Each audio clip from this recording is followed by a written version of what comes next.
people things for the sake of giving them, but I want to be able to support, And so, we started with vegetables, and I realized everybody's growing vegetables. You go to Vumbwe market, there's a lot. And so I am doing mine organically, and I know the one we have out there is full of, fertilizer, pesticides. And so I'm trying to convince people that, yes, you can buy it cheap that side, but this is the most healthy one. This is healthy because of how I grow it. But we don't have that conception. I mean, we want cheap. Yeah. We don't think of the quality, right? I mean, the quality is there because it's looking beautiful, but we don't know what is contained inside. What is inside, that's what matters, because that's what goes into your body. And then we had to say, hey, this isn't working. Yeah, I mean, we can grow vegetables to feed ourselves. So that saves us going to market and all that. And so, but it's a lot of work. You have to put water, and then at the end of the day, you don't get much. So we're like, okay, we have a lot of land. We cannot, we cannot use the whole land, but start somewhere. So that's where the idea of pigs came. So we bought 2. Where did you get this money? I got it from the little that we were making from the vegetables. You were saving. You were saving that. It helped you. Did you get the piglets or they were? Yeah, piglets. The piglets. Okay, so that makes sense. Yeah, we got piglets. Back then it was 25,000 each. 25,000. Yeah, that's like 2019. So you worked with seeds that someone gave you, and then you started saving the money so that you get the pigs. And then now you have the pigs. Okay. Yeah, and now we have 56 pigs. 56. Yeah, but over the past 2-3 years, we've had maybe more than 200 pigs. More. Wow. Yeah, like, we sell. So I have to go through our book recording to see how many pigs we've had. Yeah, we've sold a lot. So when we sell, I have a book there. I record everything. So you're not just a farmer that is just doing things anyhow, but you are strategic. You're planning each and everything that you're doing and making sure you understand what is coming in and what is going out. Yeah.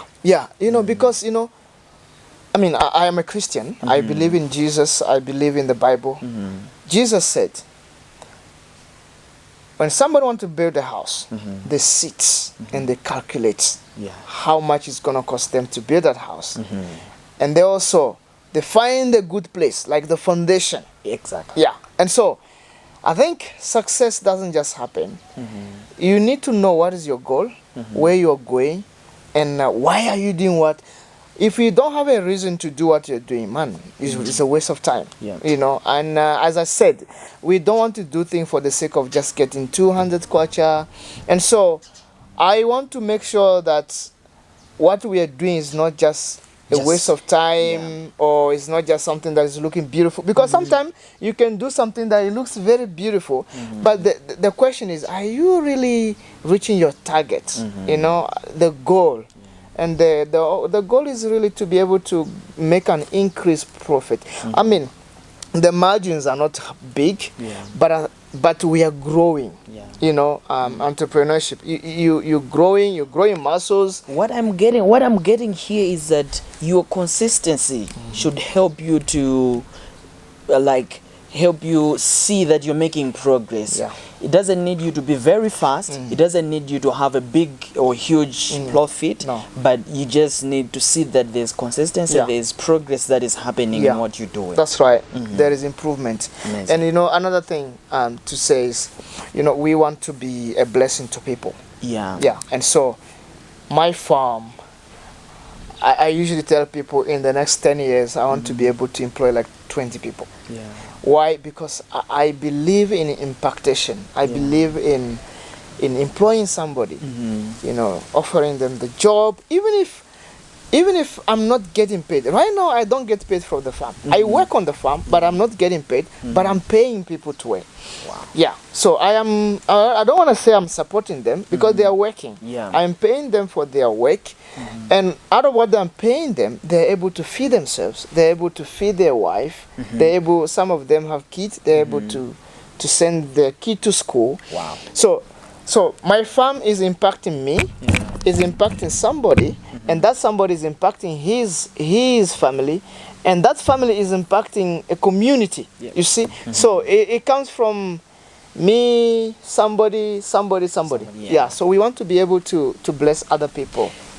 Did these people, like, did you know these people before you started everything? Like, are they your relatives? Are they people that you have connections with? Or what happened? What was the process like? Because I've heard a lot of stories to say that people cannot get an opportunity where you don't know someone. Like, if you don't have a relative in that farm, you're not gonna find an opportunity to work in there. And like, is it something that you know, like everybody you knew before they came here, or how was the process like? They're not relatives. I mean, relatives come. I mean, family people come to here and there to help when they can. But I think it is work. I mean, I want to be able to pay somebody who is working, you know. So even if it's a relative come, we have to sign a contract. Yeah. Yeah, it has to be, you come at 7:30, you knock off 4:30. Yeah, you have to work. Yeah, and so there are people around our community, because the thing also is that you have to be able to build a good relationship around your community. Yeah. Sometimes it works, sometimes it doesn't. But in our case, I don't know, but we are getting employ people from the community anyways. So there are people that will show up and say, you know, I'm struggling, I don't have a job, would you please employ me, I want to work. And then I'm like, come on, what is your conception about farming? Yeah. Because I know in our system often we think farming is the dirtiest, like it's dirty, it's one of the lowest, you know, jobs you can do in the world, you know. But the thing we don't also say, there's no money that says this money is from a farm, this money is from office. Money is money, it's value, right? And so people come, and then so I discuss with them. I give them a picture of what we do here first. It's like interview. And then I give them the challenge. Okay, go and think about it. If you are ready, you come and I'll try you 1 month. If I see consistency and I see that, you know, you are really working, then we continue. Amazing. Yeah, so that's how we go about employment and people that work on the farm. Yeah. Amazing. So what would you say to this person that is thinking that he doesn't have anything? He just want money from Azungu just to come, say this is 10 million for you to do your project and everything in the farm. What would you say to someone thinking like that out there? I think we need to value ourselves. We need to see ourselves as a potential. We need to see ourselves as a capital. As I said, you know, I'm the number one capital. You know, my family as well. And so, and there's a land. I mean, it pains me sometimes when, as an African in their own country, we say, I have nothing. And then I'm like, do you have a land? It doesn't matter how small or big. It's not about having like 5 hectares or 10 or, I mean, even if it's a small portion, can you start there? Like, can you dig? You know, can you get up in the early morning and go start digging? You know, can you? And also, we live in the world where we need each other. You know, some of these things that I started, but along the way, somebody asked me, how can I help you? You know, in which area do you need support? And that's why I said, I need a cow. And they say, okay, I can borrow you money. You know, start somewhere, have something to prove to people. If somebody wants to help you, have something to prove to them that this is what I'm doing, but I need an extra hand. You know, so don't say I have nothing. Yeah, start with something. Again, I mean, referring to Jesus, I mean, Jesus is my perfect example. He's God, he's a philosopher also.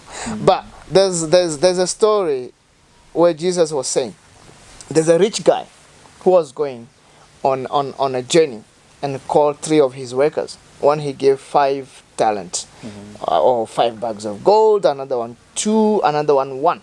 Okay? So when you look at that and when you read the story, it says that when this guy came back, the guy who received 1 one bag of gold or silver. He went and hid it. But the one who received 5 multiplied it, made it times like 2, so got 10. The one who received 2 got 4 or whatever. But then you think of it, someone received 1, which is less work to invest. Somebody who received a lot, which is a lot of more responsibility. Exactly. They didn't say, hey, how am I going to manage this? They went and multiplied it. So it's not about how much you have or what you have. It's about what you do with what you have right now. Yeah, somebody received 1. He can say, oh, why did I receive 1? So I want to work so hard to prove to my master that I can even work more than the one who received 5. So that the next time he's giving out, I can even receive 10 bags. But he went and he hid the only 1. So it's not about I don't have this, I don't have that. But it's about what are you doing with what you have. Yeah, the strength you have, the little money you have. Yeah. And we have to think far. When I started this, I was not thinking of, this year, but I'm thinking 10 years. I'm thinking, like right now I'm planting pine trees, and pine tree take like 10 years, 15 years to be in a good shape.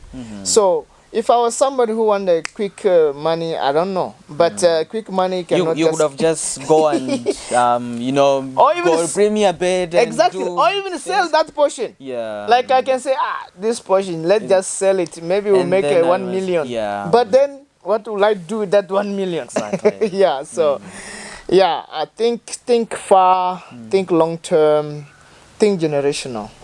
It's not about me. It's about my family, my daughter, my friends, my community. Your nation. Yeah, my nation. Exactly. Yeah, Malawi is not poor. Yeah. Great. So you have all these things. You have the carrots. You have the vegetables. Are there any other things that in stock that you're selling right now that you can call people to come and try your farm products? Yeah, I think our main selling product is pork. Okay. Yeah, meat. And it tastes nice. Yeah. It's yummy. So you can try it. So pork. I don't want to say we don't make much, but one of the reasons why we don't make as much as we can is that when we are not selling our first product. So people come and they want to buy the pig. So live pig, you don't wait. Whereby if I kill it, I wait. Yeah. So I know how much I'll get there, and I'll sell accordingly. And also I'll sell according to which portion people want. We sell pork. We sell piglets for people who want to start a farm. Yeah, and our pigs are like nice breed. They grow fast, because they are not inbreed. We crossbreed them, and so we sell piglets. We sell the compost. The compost is really nice. Trust me, really nice. It acts like a fertilizer. Guys, we don't have to wait for Russia or Ukraine to send us fertilizer. When COVID came and also the war in Russia and Ukraine, man, fertilizer went like times 5 in costing. People could not even get it because everything is closed up. And we don't have to look too far. God has given us everything. We just need to think to transform it.